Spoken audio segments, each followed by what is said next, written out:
Programme में खुशामदीद। मैं हूं सलमान हसन और आज इससे पहले कि हम ज़रा बात करें बानी पीटीआई की, क्योंकि बड़ी अहम डेवलपमेंट है।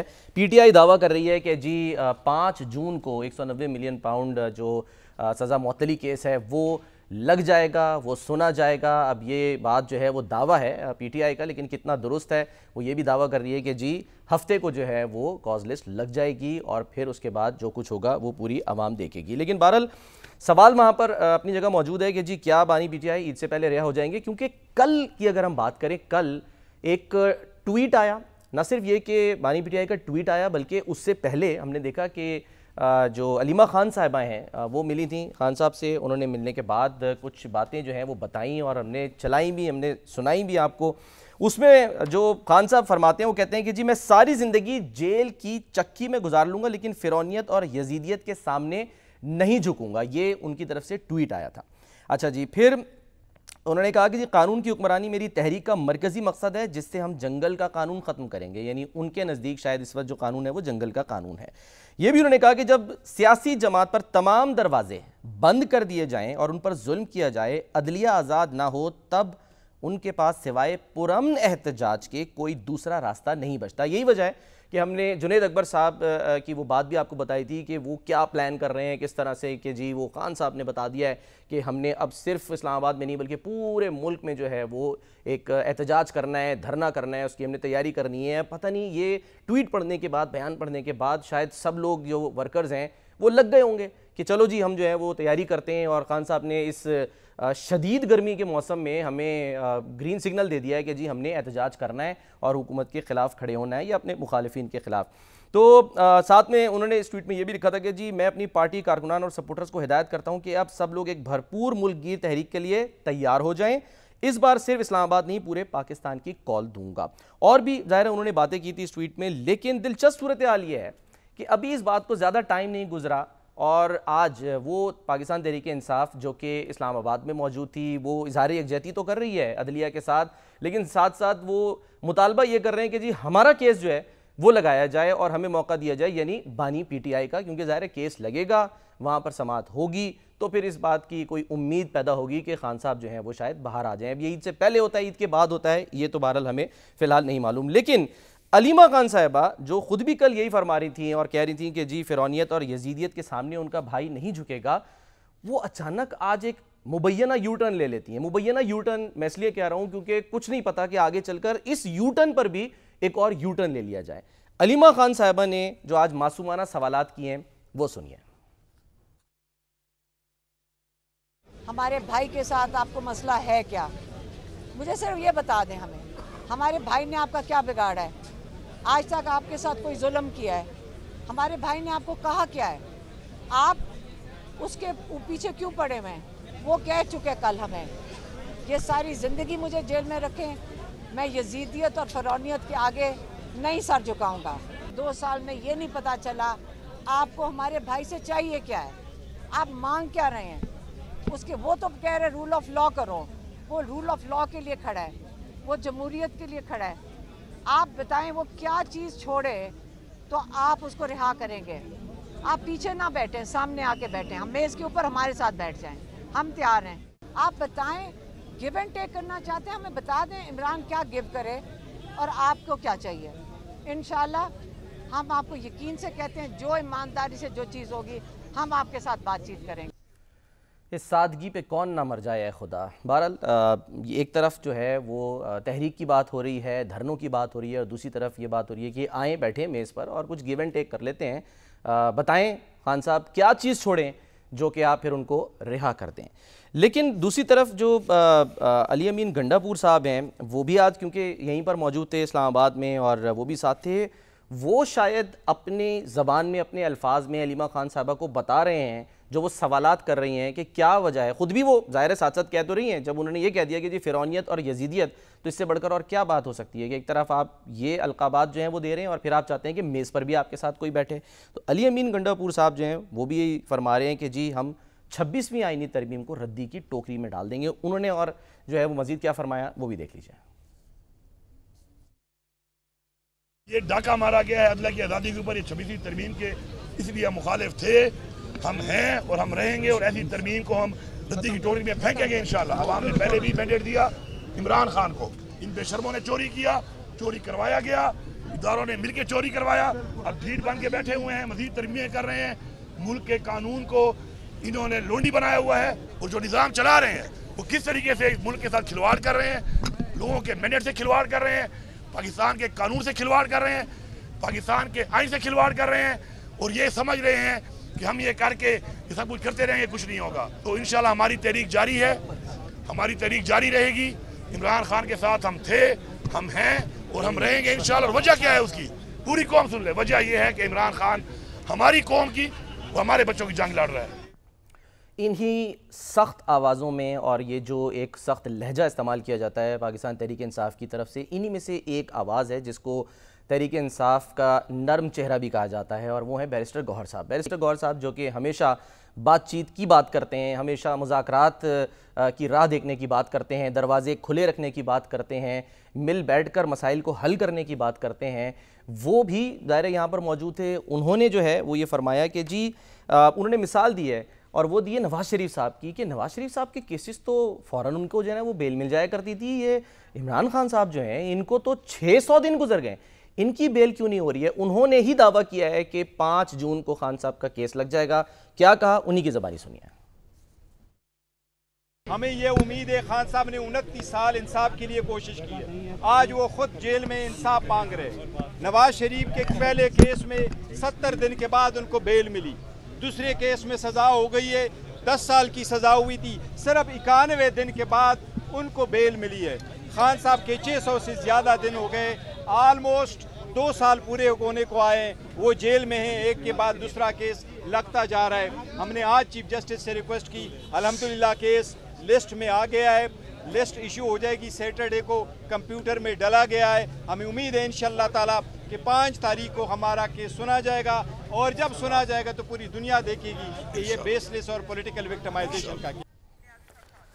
तो जी एक तरफ जो तहरीक इंसाफ है वो बात कर रही है तहरीक चलाने की, वो बात कर रही है कि हम डट के खड़े रहेंगे, फ़िरौनियत के आगे, यजीदियत के आगे हम सर नहीं झुकाएंगे, और दूसरी तरफ अलीमा खान साहिबा जो हैं वो फरमा रही हैं कि जी आओ कुछ गिव एंड टेक कर लेते हैं। आखिर ये क्या वजह है, बात जो है वो यहाँ तक कैसे पहुँची है, नौबत यहाँ तक कैसे पहुँची है? आज प्रोग्राम में शामी साहब हमारे साथ मौजूद नहीं हैं और ख़ास तौर पे हमें ज्वाइन कर रहे हैं एक बार फिर हफीज़ुल्लाह नियाज़ी साहब। नियाज़ी साहब आपको वेलकम करते हैं। सर हमने सुना दिया, दिखा दिया, और मैंने अलीमा खान साहिबा का जो यू टर्न है उसको मुबैना यू टर्न का है, क्योंकि हमें नहीं पता, आज कल वो कुछ कह रही थी, आज फिर कुछ कहा है, हमें नहीं पता कल वो क्या कह दें। लेकिन आपको क्या लग रहा है नियाज़ी साहब कि ये बाकायदा एक खुद से जो है वो अब डील की ऑफ़र की जा रही है कि आओ जी बैठो, गिव एंड टेक करते हैं? बताएं खान साहब क्या चीज़ छोड़ें जिसकी वजह से आप उनको रिहा कर दें? शुक्रिया सलमान साहब। देखिए अब कल भी हमने इसको थोड़ा सा जो है बरसबील तस्करा कह लें या एक सरसरी तौर पे हमने इसको टच किया था। अब तहरीक इंसाफ का काली से जो है उसको आगाज़ करते हैं कि उसका जो डिलेमा क्या है, उनका कन्फ्यूजन क्या है। उनके अंदर मैंने कल भी ये बताया, आज फिर दबाऊंगा कि उनको ये एग्जैक्टली नहीं पता कि उनको असल जो उनकी ख्वाहिशात हैं या उनके लिए जो वक्ती तौर पर, जैसे आज अलीमा साहबा ने कहा कि रिलीफ चाहिए, हमारे साथ क्या हमसे चाहिए, हमारे साथ बात करो, हम वादा पूरा करेंगे। ये एक इतना बड़ा एक इंकशाफ था, या यू टर्न कह ले या जो कह ले, मैं तो इसको यू टर्न भी नहीं समझता हूँ। मेरा ख्याल है कि एक पूरे जिसको कहने पैराडाइम शिफ्ट हुआ है, एक ऐसा हुआ है कि आप कुछ अरसे पहले हर वो बंदा जो डील की बात कर रहा था, आप लोगों ने उसको जो है अपनी उसके ऊपर रखा हुआ था, नेज़े की अन्नी के ऊपर रखा हुआ था, और उनके खिलाफ एक कैंपेन चली हुई होती थी। पूरे तहरीक इंसाफ के जो यूट्यूबर्स थे वो उन्होंने उनके खिलाफ कैंपेन चलाई हुई थी। लेकिन आज भी देखें कि इतनी इसके अंदर तजादात थे। अली अमीन गंडापुर की आप अगर पूरा आपने सुना दी है, जी तो अली अमीन गंडापुर साहब जो है वो बिल्कुल एक और कह रहे हैं, जिसके अंदर एक चीज़ बिल्कुल वाज़ेह होगी कि वो खोखले नारे और एक तस्वराती बातें कर रहे थे। वो तासुर ये देना चाह रहे थे कि आज मैं एस्टेब्लिशमेंट के खिलाफ लफ्ज़ चबा चबा के क्लैरिटी के साथ नहीं, वो कहते हैं ना कूलू कौलन सदीदा, क्योंकि अल्लाह ताला कहते हैं कि जब तुम बात करते हो तो सीधी सीधी साफ साफ क्लैरिटी के साथ वाज़े अल्फाज में बात क्यों नहीं करते? तो क्लैरिटी नहीं थी आज भी कंफ्यूजन के साथ। उसके बाद अलीमा साहबा ने कहा, लेकिन अलीमा साहबा की एक और चीज़ भी थी, वो क्या? उनका मुझे अच्छा नहीं लगा कि उन्होंने पार्टी चेयरमैन को वहाँ गौर साहब को स्नब किया, उनको अंडरमाइन किया। और ये थी कि उनको एक तो था एक सरसरी फिक्रा जो है चुस्त करना नहीं, उन्होंने कहा जी गौर साहब ने कहा है, इनको बताएं लोगों को इन्होंने क्यों कहा है कि इमरान खान साहब को इससे पहले रहा किया जा रहा है। आया ये कोई ऐसा खुफिया चीज़ थी जिसको अभी इन्होंने लीक नहीं करना था? और इम्कान है कि जी जैसे कि आपको पता है ना कि मुख्तलिफ तजिया निगार हमारे सीनियर जो थे उन्होंने भी कहा है कि इमरान खान साहब ईद से पहले रहा हो जाएंगे। और ये मैं हमेशा कहता हूँ, तसलसल कहता हूँ, कल भी इसका अदा किया था यस्टरडे, कि जब ये सारी बात हमारे सामने नहीं थी कि इमरान खान साहब जो हैं, जब उन्होंने अली मीन गंडापुरा साहब को पार्टी का जो केपी का वज़ीर आला बनाया, जब गौहर अली खान को पार्टी का चेयरमैन बनाया, जब उमर अयूब साहब को लीडर ऑफ द अपोजिशन बनाया, तो बुनियादी तौर पे ये वो बंदे थे जो कि एस्टेब्लिशमेंट के साथ मुज़ाकरात के लिए उनको ये ओहदे दिए गए थे। क्योंकि कौन नहीं जानता कि ये सारे के सारे एस्टेब्लिशमेंट के गुड बुक्स में थे और एस्टेब्लिशमेंट के साथ इनके ऐसे रिलेशन थे कि वो बातचीत को बढ़ा सकते थे। सही। फिर ये एक रोना हम बार बार रोते थे कि इमरान खान साहब ने उनको क्यों एक ऐसा बयानिया दिया हुआ है जो मुफाहमत का है, और क्यों अपनी फैमिली को और अपने अच्छे चाहने वालों को मुखासमत दिया हुआ है। आज चीज़ें बड़ी क्लियर हो रही हैं। मुझे यूँ लगता ही है कि 5 तारीख को जो हुआ है इसमें कोई वादा वईद हो गया है कि हम आपको रहा कर देंगे या रहाई का इम्कान है ईद से पहले। अगर तो ये सूरत हाल है जिसका मुझे, अगर मैं उसको डिसाइफर करूं, अगर मैं इस चीज़ को जो बातें की हैं उससे, मसलन किसी ने कहा जी कि 5 तारीख को हमारा केस लग गया, तो अलीमा साहबा बड़ी कॉन्शियस थी। अब ज़रा थोड़ा सा गौर से सुने, उनके फिक्रे, चंद फिक्रे जो हैं जिनको मैं हाईलाइट करना चाहता हूँ वो नहीं है जो उन्होंने कहा जी कि हम डील करने के लिए तैयार हैं, हमें बताओ हम क्या क्या कर सकते हैं, हमारे साथ बैठो। ये वो चीज़ें थी जैसे कुछ चीज़ हो चुकी हो और उसके लिए अपने वर्कर्स को तैयार किया जा रहा हो। अच्छा, मैं बार बार ये दोहराता हूँ कि हमारी सियासी बात कर रहे हैं जो है वो क्यों अपने वर्कर्स को, मैं यही आपको ये बात दोबारा गौर से सुने, ये जो सारी बातें थी उनकी प्रेस कॉन्फ्रेंस, उसके लिए वो वर्कर्स को तैयार करना चाहती थी और कुछ चीज़ों को अभी वो अखबार में रखना चाहती थी। मसलन फ़र्ज़ किया अगर चश्मे तस्वुर में हाइपोथेटिकली स्पीकिंग कि इमरान खान साहब की रिहाई का फैसला हो चुका है, डील हो चुकी है, और उसको अभी वो चाहते हैं कि ऐसा ऐसा लेके जाएं, तो उस पर आए में अगर गौर साहब को उन्होंने स्नैप किया है तो एक तो उन्होंने ज्यादती किया कि उन्होंने बड़ी बुरी तरह, एक पार्टी का चेयरमैन है, मत भूलेंगे वो पार्टी का चेयरमैन। लेकिन सॉरी मैं इंटरप्ट कर रहा हूँ, ये पहली दफा तो नहीं हुआ। वो तो उनके बारे में ये कहती हैं कि जी कौन गौहर, जब उनसे पूछा जाता है वो कहती है कौन गौहर, क्यों? इसलिए कि वो कहती हैं भाई ये तो एक मैसेंजर हैं, इनको तो इमरान खान की हमने गैर मौजूदगी में बस एक ओहदा दिया हुआ है, इनका काम तो सिर्फ पैगाम लाना और पैगाम रसानी करना है, इसके अलावा तो उनको कोई इख्तियार जो है वो बज़ाहिर हासिल नहीं है। सलमान साहब, पहली बातें भी गलत थी, लेकिन पहली बातों में यह गुंजाइश थी कि गौहर साहब जो थे सामने नहीं होते थे और बातें जो है पहुंचती थी, फिर उसकी अपने अपनी इंटरप्रिटेशन होती थी। ये तो बिल्कुल सामने खड़े हैं, बाजू पहलू में खड़े हैं, तो उन्हें कहने से पूछे ना, बार बार कह रहे थे पूछे ना। अब जब मेरा ख्याल ये है कि उसके अंदर कोई ऐसी चीज थी जिसको अलीमा साहबा ने 2 दफा छुपाने की कोशिश की है। अच्छा। एक तो वो गौर साहब की इस बात को निगेट करना चाहती थी कि इमरान खान साहब ईद से पहले रहा हो रहे हैं। अब मुझे इससे यकीन हो चला कि शायद इमरान खान साहब ईद से पहले रहा हो चुके हैं, मुझे नहीं पता, लेकिन अलीमा साहबा की गुफ्तगू में 2 एक लम्हे के लिए कहा जी 5 तारीख को केस हमारा लग गया। ठीक है, एक लम्हे के लिए जब ऐसे कोई 7 तारीख को ईद है और 5 तारीख को केस लग गया। फिर किसी ने कहा 5 तारीख को, तो फिर अलीमा साहबा ने खलबला गई, फिर उन्होंने कहा नहीं नहीं नहीं नहीं ये कैसा केस है, वो तो जज सुन ही नहीं रहे, जज की भी हैसियत। तो उनको ऐसा लगता है कि कुछ स्क्रिप्टेड था जिसमें थोड़ा सा आप बज़ाहिर अग्रेसिव वो करें और जिसके अंदर यही भी बताएं कि हम आपको आपसे बात करना चाहते हैं, फिर इशारतन कनायतन, जो मेरे नज़दीक इतना इंपॉर्टेंट नहीं है, उनका नाम लिए बगैर कि आप पीछे से क्यों करते हो, सामने को कह रहे। साथ में उन्होंने कुछ धमकियां मिलने की भी बात की है, उन्होंने कहा कि हमें मुख्तलिफ तरीकों से धमकाया जाता है, कहा जाता है जी कि आपकी गाड़ी को हादसा पेश आ जाएगा, ये सारी बातें भी वो साथ साथ जो है, ये भी आपके ख्याल में माइंड मेकिंग के लिए कर रही हैं कारकुनान की? मेरा ख्याल है कि वो ये माइंड मेकिंग के लिए तो वो बातें वो थी ना, ये थी आराइश व ज़ेबाइश। थोड़ा सा होता है ना कि ज़रा थोड़ा सा गुफ्तगू को इस तरह उसकी करना के तरीके से रखना ताकि उसके ऊपर एक आइसिंग लगा के पेश करना। अच्छा। कि जी हमारे साथ ये भी हो रहा। तो वो उनको ये नहीं पता कि पॉलिटिकल वर्कर्स जो है आज उनकी उनकी जो प्रेस कॉन्फ्रेंस है, हकीकत है कि तहरीक इंसाफ का पॉलिटिकल वर्कर आज लोगों के सामने बैठ के बात नहीं करेगा।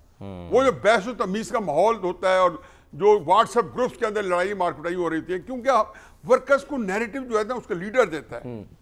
अगर लीडर ने आपसे नैरेटिव ही छीन लिया, आपने एक नैरेटिव पे 2 साल उन बेचारों को लड़वाया, बेशुमार लोग जो दर बदर हो गए, वो पाकिस्तान छोड़ चुके हैं इस नैरेटिव करने के लिए। कोई और भी मुफादात होंगे, वेस्टर्न इंटरेस्ट होंगे, अब उनसे आपने वो नैरेटिव छीन लिया।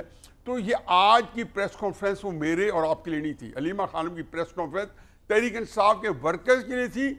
और ये वो धोखाधड़ी का वो निज़ाम है जो हमारे सियासतदान जो हैं वो अक्सर अपने वर्कर्स के साथ जो है ये नारवा सलूक रखते हैं। अच्छा न्याई साहब, मैं सॉरी मैं इंटरप्ट करके, मुझे 2 चीजें यहाँ पर हैं न्याई साहब। मैं एक आपसे ये जानना चाहूंगा कि जब भी कोई ज़ाहिर है कोई डील होती है या ज़ाहिर है लॉक हो जाती है कि हाँ जी ठीक है, तो बात तो वही आती है कि जी कोई CBMs होते हैं, उससे पहले कोई ऐसी दोनों तरफ से ऐसे यानी कि मेजर्स लिए जाते हैं जिससे ये लगता है कि हाँ जी डील हो गई है। तो आपके ख्याल में पिछले कुछ अरसे में ऐसे CBMs आपको चाहे अनअनाउंस्ड हो ना, कहा ना गए हुए हैं जिसकी बुनियाद पर आपको ये लग रहा है कि इस बात का इम्कान है कि शायद कोई डील हो गई है और वो जो है वो अपने कारकुनान का माइंड मेकअप कर रही हैं? अब मैं आपको छोटी सी एक स्टोरी बनाता हूं। अगर ये वाकयात हो जाए तो उसकी स्टोरी को आप उसके बाद इसमें रखें। ठीक। चंद दिन पहले आपने खबर आपकी नज़र गुजरी होगी जो हम सब ने नज़रअंदाज कर दी और हमने उसको रूटीन की खबर दी कि हलीमा खान और अली अमीन गंडापुर के दरमियान में जो है एक जो आपस में सुलह हो गई है या गलतफहमियां दूर हो गई हैं। जी जी। हलीमा खान ने फिर पता चला हलीमा खान पहली दफा पार्टी की मीटिंग के अंदर है। ठीक है, अब ये चलते आए, अब ये उसी का तसलसल है। आज अली अमीन गंडापुर का और गौहर साहब का और सबका इकट्ठे होकर हलीमा बीबी से प्रेस कॉन्फ्रेंस कराना। अब हुआ क्या, इमरान खान साहब ने 8 महीने पिछले 9 महीने अपनी बहन के जरिए जो नैरेटिव आम किया, जो कुछ लोगों के सामने लेके आए, वो ये लेके आए कि जी हमने और हर पूरा भला, जैसे आपने देखा कि उनके फील्ड मार्शल बनने पे भी उन्होंने बहुत ही एक बताया कि इमरान खान साहब बड़े सिख तलमला चुके हैं और कहते हैं बादशाह बन जाइए।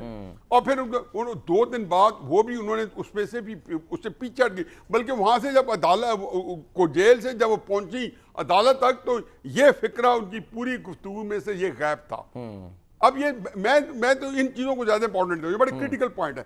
दूसरा, जब अब ये सारे आ गए, वो अली अमीन गंडापुर जो मुझे पता है कि हलीमा खान इनको समझती है कि ये एस्टेब्लिशमेंट के जो है प्लांटेड लोग हैं, सबको ये एस्टेब्लिशमेंट का समझती है। उमर अयूब साहब को ये हलीमा खान जो है उनको समझती होंगी, गौर साहब को यही समझती होंगी या उनका इजहार भी करते रहती है इशारतन करातन जो कि ये लोग कौन है। आज सबका इकट्ठे होना, तो वो अपने बुनियादी तौर पे मुझे या आपको या पाकिस्तान के उन लोगों को कन्विंस नहीं करे जो इमरान खान से मुखालिफ है। वो अपने वर्कर्स को आज लोगों ने ज़हनी तौर पर तैयार किया है। कल इसमें देखिए थोड़ा और इजाफा होगा। अच्छा, ये करते करते 5 तारीख ले रही है, 5 तारीख को इमरान खान साहब की बेल हो जाएगी। आज की प्रेस कॉन्फ्रेंस से मैं अगर कॉन्स्टिट्यूट करूं, वो चीज मैं बनाऊं तो 5 जून को 7 तारीख को ईद है, 5 को ये बेल हो जाएगी। मैं आपसे काश ये पूछ रहा था कि ये बीइंग इनसाइडर खबर है आपकी या आपका तज्जिया, क्योंकि तज्जिया तो आप कह रहे हैं लेकिन खबर भी तो आपको मिल सकती है। मुझे सलमान साहब, हकीकत है कि पाकिस्तान की सियासत के लिए आपको जायचे की जरूरत नहीं है, आपको इनसाइडर खबर की जरूरत नहीं है। कई दफा मुझे लोग कहते हैं कि ये खबर आपकी दुरुस्त नहीं है, हमारे पास खबर है। मैं कहता हूँ आप सही कहते होंगे, लेकिन आप जब इसको एक्सरसाइज करेंगे तो आप नहीं कर पाएंगे, क्योंकि अमलन एक्सरसाइज ये होगी। क्योंकि आप देखें एक पॉलिटिकल जो एज एन एनालिस्ट अगर मैं यही एनालिसिस नहीं कर सकता हूँ कि हालात किधर खड़े हैं, आज ये प्रेस कॉन्फ्रेंस से मैं अगर अपनी कहानी नहीं बना पा रहा हूँ, मैं इतना बड़ा क्राउड जिनके अंदर जिसको कहना चाहिए कि एक आपस में क्या कहते हैं इतनी शदीद लड़ाई है सबकी, जो इनके अंदर इतना इंटरनल फ्यूड है, जो इंटरनल स्ट्राइव तहरीक इंसाफ तितर बितर नजर आती थी। आज ऐसे खड़े थे जैसे कोई यकीन आनो कि कॉमरेडशिप की एक आला तरीन मिसाल थी। अच्छा। ये सारी चीजें अब उन्होंने क्या किया होगा, इमरान खान साहब ने कहा होगा कि देखो तुम अलीमों को अब ऑन बोर्ड करो। अच्छा, ये बेचारे चूंकि गैर सियासी हैं, इसी बात में खुश हो गई हूँ कि हमारे भाई ने इतनी अहमियत दी है और ऑन बोर्ड हो गए।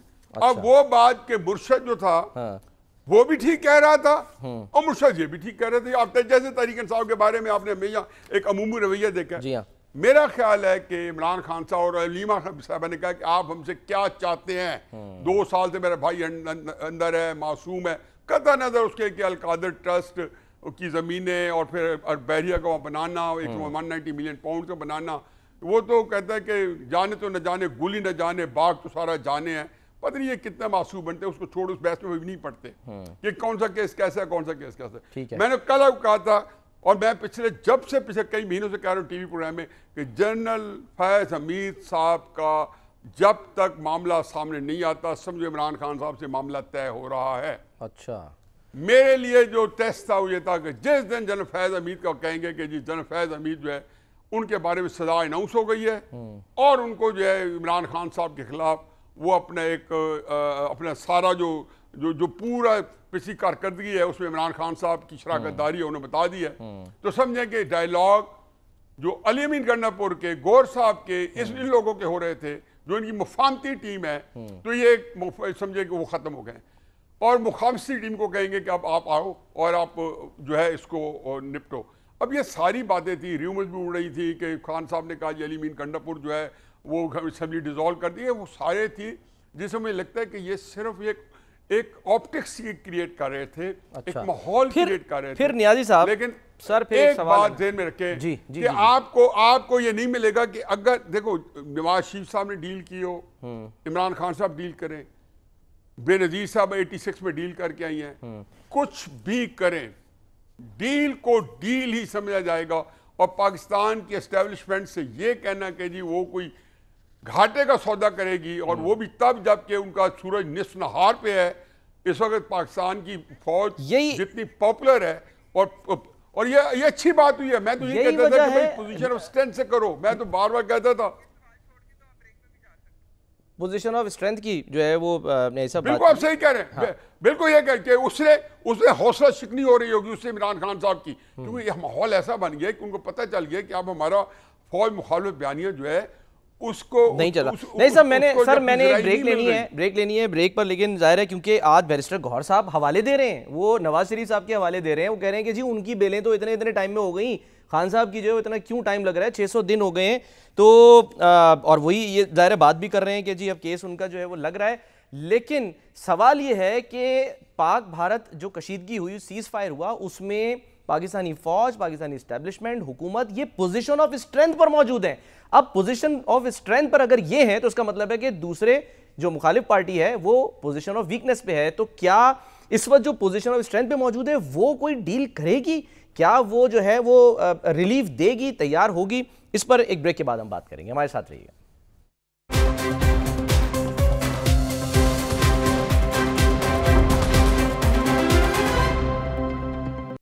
वेलकम बैक जी। बकौल नियाजी साहब के डील हो चुकी है और अब अलीमा खान साहिबा हों या दीगर रहनुमा हों, वो सिर्फ कारकुनान की जहन साजी कर रहे हैं, उनको आहिस्ता आहिस्ता राम कर रहे हैं, उनको ये समझाने की कोशिश कर रहे हैं कि जी डील हो चुकी है। लेकिन नियाजी साहब, एक तो ये हो गया, ज़ाहिर है हम इसको फिलहाल मफरूज़ा कह लेते हैं कि ये डील हो चुकी है। अगर डील नहीं हुई है तो फिर जो ऑफ़र कर रही हैं अलीमा खान साहिबा, वो क्या कह रही हैं? वो आपके ख्याल में क्या चीज़ है जिसको छोड़ने से, या जिसको वो बार बार कह रही हैं क्या छोड़े आपका भाई, तो वो यानी हमारा भाई, तो वो क्या छोड़े खान साहब जिसकी बुनियाद पर ये डील हो सकती है? Second scenario. अच्छा, 2 बातें और भी ऐड कर लें।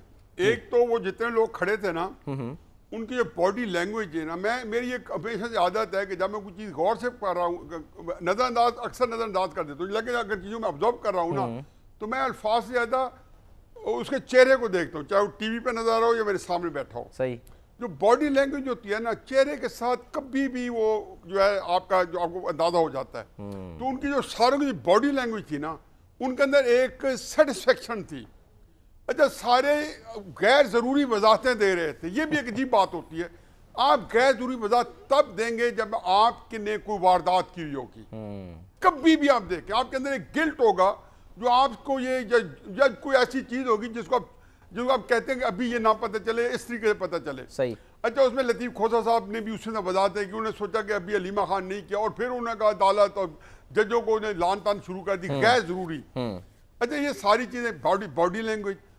दूसरा, हलीमा साहिबा को ये फन नहीं आता, ये उनके हक में जाता है। वो उस तरीके से जो हमारे सिक्काबांद किस्म के सियासतदान होते हैं जो कि इस तरह की जो कराबाजी लेते हैं और इधर बड़े अपने आप को ऐसा लगता है जब बड़े खुलूस से बात कर रहे हैं, जब बनाते हैं तो रगें उनकी गले की फूल जाती हैं, तो बड़ा उनको लगता है बहुत ही मुखलिस बंदा हमारे साथ बात कर रहा है और बड़ा इसके अंदर इखलास है। हलीमा साहबा के बाद फन नहीं था, चुनाचे उनको वो बात रखनी आई नहीं है, बिल्कुल नहीं है, और उनको बात रखनी नहीं आई। ठीक है, वो आखिर तक अपने अंदर एक अंदरूनी कश्मकश का शिकार नजर आई। ये मेरी ऑब्जर्वेशन है, क्योंकि मैं बड़े गौर से देख रहा था, मुझे पता था कि आपने इस टॉपिक को, क्योंकि आज ये बिल्कुल हम तो लतीफ खोसा साहब की भी बॉडी लैंग्वेज को देख रहे थे जो साथ ही मौजूद थे। नहीं साहब, हमें थोड़ा सा तेज आगे बढ़ना है। मैं सिर्फ आपसे एक सवाल और ये कि चलें जी, हो गया कि जी आप यानी कि ऑब्जर्व कर रहे हैं या आपकी एक मुशाहिदा है कि ये डील हो चुकी है, आपका तज्जिया भी है।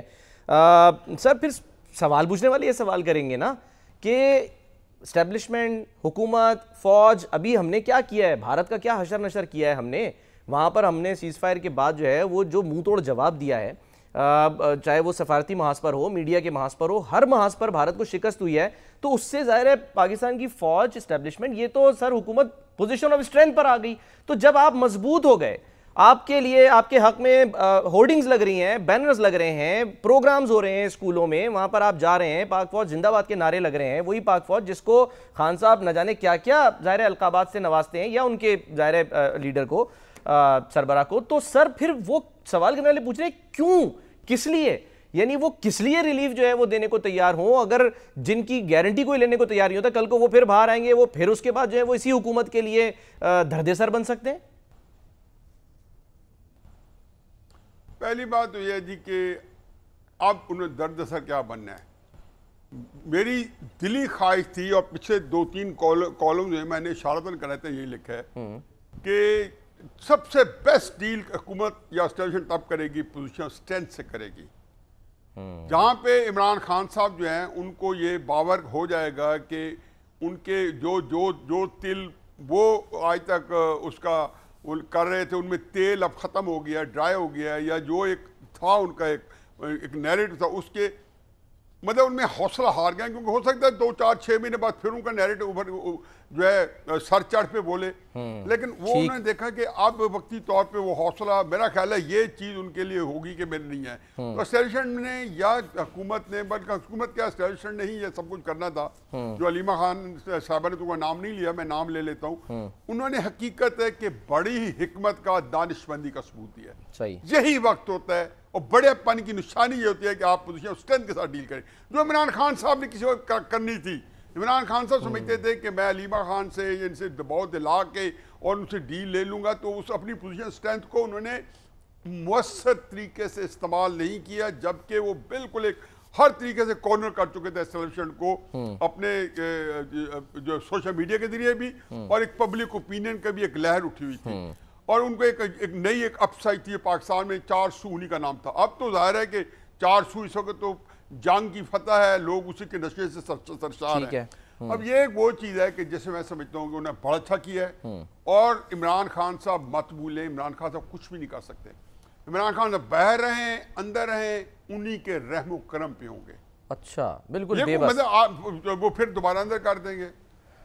जाहिर है, देखें एस्टेब्लिशमेंट के साथ उनको पता चल गया है, और ये बात कि एस्टेब्लिशमेंट के साथ लड़ना जो है बहुत मुश्किल है, बहुत मुश्किल है, जबकि आपके पास कोई हिकमत अमली भी ना हो, आपके पास कोई पॉलिटिकल स्ट्रेटेजी भी ना हो, बल्कि आप टोटल आप बांझ हो कि कोई किसी किस्म की पॉलिटिकल स्ट्रेटेजी जो है सामने लाने से, या उनके साथ जो है लड़ाई को एक अपने फायदे के लिए इस्तेमाल करने के लिए। तो मैं इस वक्त समझता हूँ जी कि ये माहौल बड़ा अच्छा था। अल्लाह करे कि जो हम स्पेकुलेट कर रहे हैं डील हो जाए, अल्लाह करे कि इमरान खान साहब बाहर आ जाए, और वो आएंगे जब भी आना था चाहे इमरान खान पोजीशन स्ट्रेंथ से आते या पोजीशन वीकनेस से आए हैं, आना उन्हें सेशन की शराइत पे था। ये खातर जमा रखें कि उनको कंसेशन नहीं मिली होगी, वही कंसेशन मिली होगी जो पहले भी पुरानी तनख्वाह पर ही यानी कि काम करेंगे, आप ये कह रहे हैं न्याय साहब।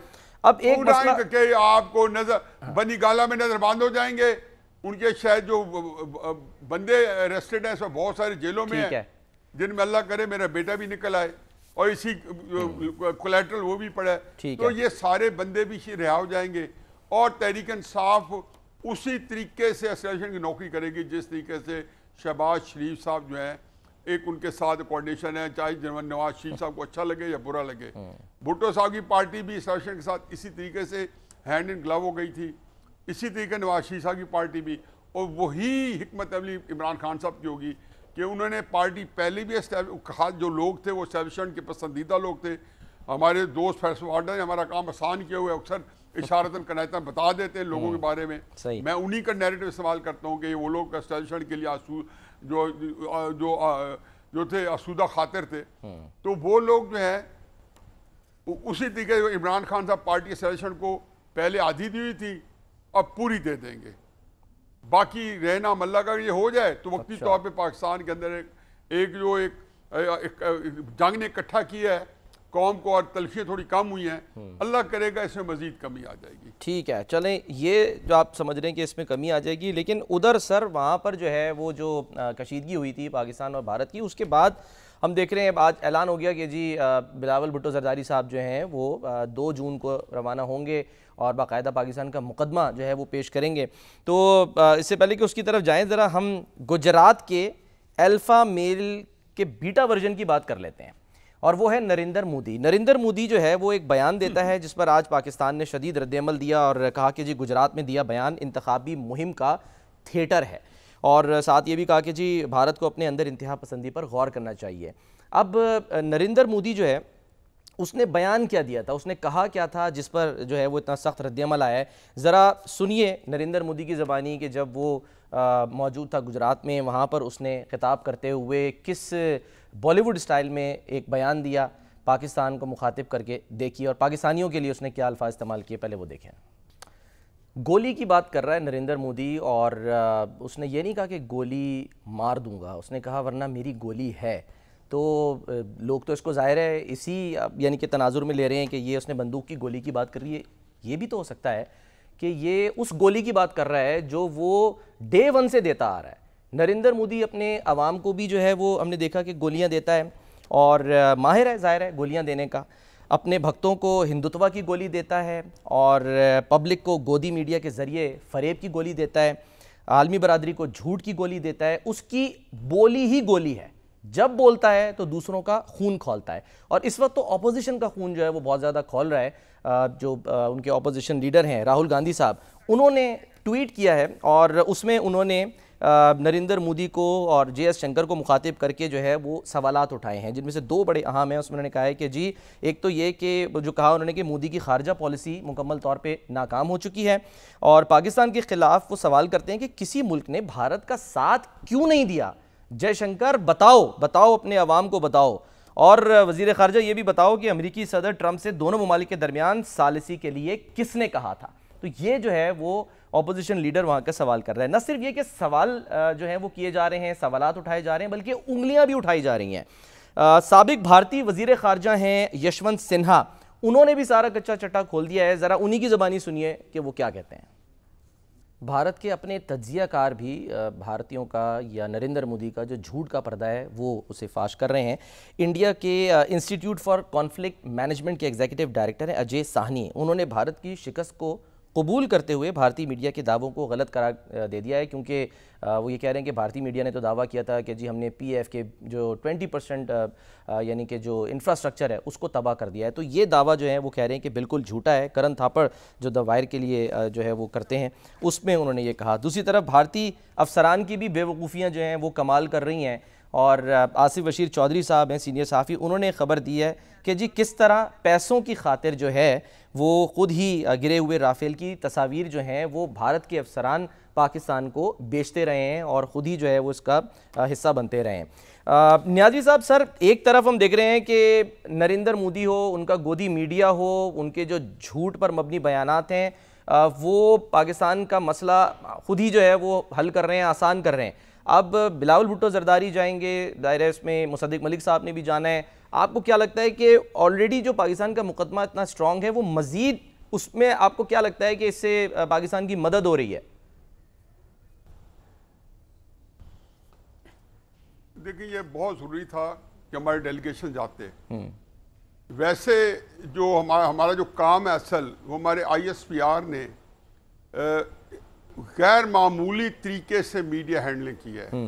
मैं हकीकत यह है कि हमेशा इनको बहुत अप्रिशिएट किया। 22 अप्रैल से लेके आखिर तक उन्होंने साइटेशंस के साथ हर चीज़ को, जिसको फ्रेम्स के साथ एक एक चीज़ वाजे की और भारत को कॉर्नर किए रखा। लेकिन एक चीज़ और गैर मामूली हुई है, और ये थी कि 1990 से, उससे पहले के वाक़यात को एक तरफ रखें, 1990 के बाद जब कश्मीर की दूसरी इंतफादा शुरू हुई, तो उस वक्त जैसे भारत इधर हमारे पर इल्ज़ाम लगाता था, उधर अमेरिका और यूरोपियन ममालिक हमारे ऊपर उनकी बौछाड़ आ जाती थी।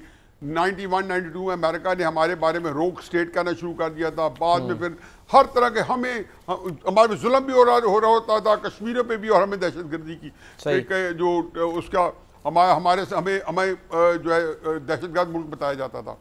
पहली दफा ये हुआ है कि भारत को भी हैरत हुई है, और उनके वहमो गुमान में नहीं था कि वेस्टर्न मीडिया को अल्लाह ताला की मदद थी। सारे अवामिल जो हैं वो हमारे साथ आ गए हैं। आप ये देखें कि पाकिस्तान कभी भी, कम से कम मेरी जो 70 साल ज़िंदगी है, कभी मैंने पाकिस्तान को सफारती तौर पे, अखलाकी तौर पे इतने हाई पेडेस्टल पे नहीं देखा कि सारी दुनिया आपके नैरेटिव की तायद कर रही है। सारी दुनिया के बड़े बड़े अखबार, New York times, Washington post, daily telegraph, London के क्या, ऑस्ट्रेलिया के क्या, सारे के सारे अखबार जो कि जिनकी औकात है, जिनकी साख है, वो सारे आपके नैरेटिव को चला रहे हैं। ठीक है। सारी हुकूमतें आपके पीछे कर रहे हैं। बरतानिया का वजीर खारजा आपके मुल्क में आया है, जो कि कभी को बंदा करीब से हमारे मुल्क से नहीं। सर वक्त थोड़ा कम है, मैं ब्रेक पे जाना है। मैं यहाँ ऐड करने के लिए कि ये सब कुछ हुआ, ज़ाहिर है आप कह रहे हैं कि मुकदमा पाकिस्तान का मजबूत हुआ, ऐसे में लेकिन बिलावल जो है भाई, एक बात कह दूं कि बिलावल जो है ना, बिलावल उनका जाना बड़ा जरूरी है, क्योंकि आपने इसको मजीद उजागर करना है, इस चीज़ को एंजॉय करना है। और फिर जब इंडिया अपने बंदे भेज रहे हैं, और जबकि वो एक झूठा नैरेटिव जो है सामने करेंगे, और मोदी की फ्रस्ट्रेशन है, ये कसियानी बिल्ली खब्बा नोचे है, अब इसका अंदाजा लगाएं, उसको अब समझ नहीं आती कि अपनी सियासत को कैसे बचाए। उसके लिए वो इस दर्जे तक नीचे गिर गया है कि वो गालम गलोच में उतर है पाकिस्तान के ऊपर। लेकिन ये उसकी फ्रस्ट्रेशन है, आपको एंजॉय करना चाहिए। बिलावल साहब, ये टीम बहुत अच्छी टीम है, बड़े सलीके के लोग हैं। चंद लोग और भी रख लेते जो बाहर से होते, मुशाहिद हुसैन सैयद साहब और 2-4 अच्छे लोग हैं, इनको भी साथ ले। और ऐसे में जैसे साहब हम ये भी देख रहे हैं कि शहबाज शरीफ साहब जो हैं वो भी 4 मुल्की दौरे पर हैं, वो भी बड़ा अहम जो है वो उनका दौरा तस्वुर किया जा रहा है। एक ब्रेक लेते हैं, ब्रेक के बाद वापस आते हैं।